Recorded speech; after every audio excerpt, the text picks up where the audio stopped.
चला तर मंडळी, आज आपण बघणार आहोत की पावसाळ्यात माझं क्वार्टरवरचं रुटीन कसं असते। सकाळी उठलं की स्मितूला टिफिन करून द्यायचा आणि तो स्कूलमध्ये गेल्यावर जे काही आदल्या दिवशीचे कपडे असते ते पूर्णपणे घडी करून जिथल्या तिथे ठेवून द्यायचे। त्यानंतर रिधू असतो घरी, त्यामुळे त्याच्यासोबत मस्ती करता करता जे काही शिल्लक काम आहे ते सुद्धा मी चालू केले।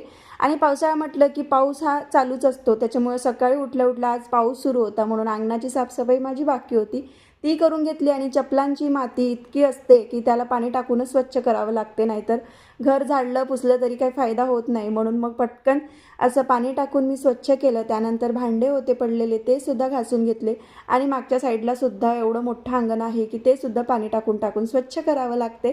आणि पाऊस आल्यावर खूप सारं पाणी सुद्धा नळाला येते, धो धो म्हणतो ना आपण तशासारखं, त्यामुळे मशीन लावून घेतलेली आहे, ती सुद्धा 16 मिनिटावरच आहे।